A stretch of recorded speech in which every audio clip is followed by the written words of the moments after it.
bed. So at the end of the call, we said, have a great day, everybody, and Tony, go get some sleep. That's great. I certainly noticed a lot of engagement. I think that makes it challenging, too, when everybody, wants, to do well. The light just went off, sorry. Maybe that was a sign to move on. So you talked about the challenges in your group. Did you involve anyone else in your research and exploration process? From our team, go ahead, take Paul. it. All right. We had a lot of feedback internally in Taubman, but we thought that at the beginning, at the outset, our topic is Mall of the Future, and that's very broad. We thought it would be beneficial to gather some insights from other executives, not in Taubman, but whose business is focused on engaging the consumer. And that was one of the first things we did as a think tank. We went out with a survey that had nothing to do with Taubman or Taubman's business. It was all about how do you engage consumers and how do you prioritize how you speak to your consumer and how do you get them coming back to your property. We got over 120 responses from very high-level folks in different businesses, and I put together a short list of some of the people that responded. We engaged with the CEO of Starwood, the former COO of Westfield, the executive director of the Pike Place Market in Seattle, director of asset management from Oliver McMillan. We had VPs from Saks Village, Nordstrom, the CEO of Visit Salt Lake, the CEO of Larry H. Miller Sports, which is the company that owns the Utah Jazz. Thank you, Linda.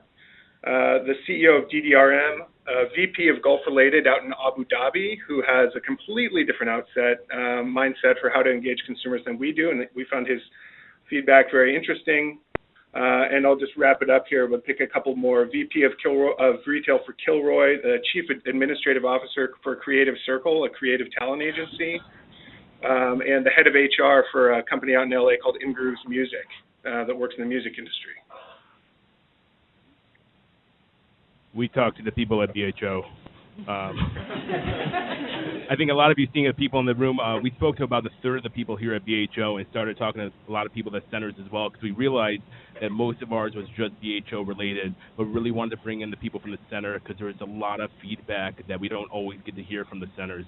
So I know a lot of the people in here spoke to a lot of the people on the committee, and so we appreciate the feedback because it was unbelievably helpful. We actually did the same thing. The revenue group broke up, and actually Darnell and I spoke leasing, specialty leasing, tenant coordination. Nick spoke to the general managers, and so on and so on. But we went to the groups and just said, without any barriers up, tell us what ideas do you have for driving revenue, not cutting expenses, but driving revenue for our company. And we actually solicited over 250 responses. That must have resulted in a lot of ideas. How did you narrow down your ideas as you prepared for your presentation to OPCOM?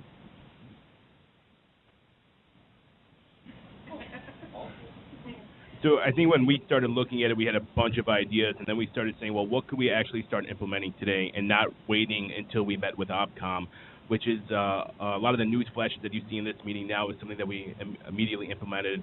The whiteboards outside so people could start having their voice heard and telling exactly what we wanted to do.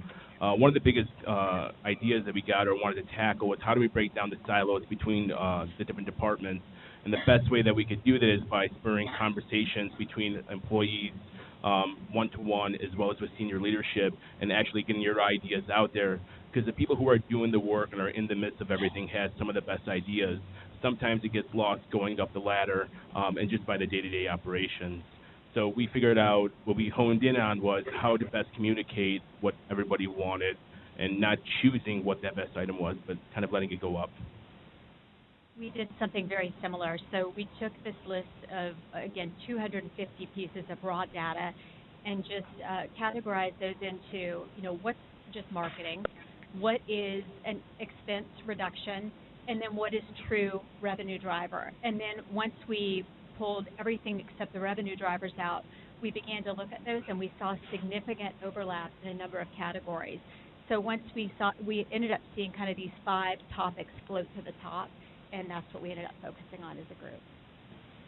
And for us, it was really engaging with our sponsor. Billy was the sponsor of the Mall of the Future think tank, and we had a lot of different areas we thought we might want to pursue.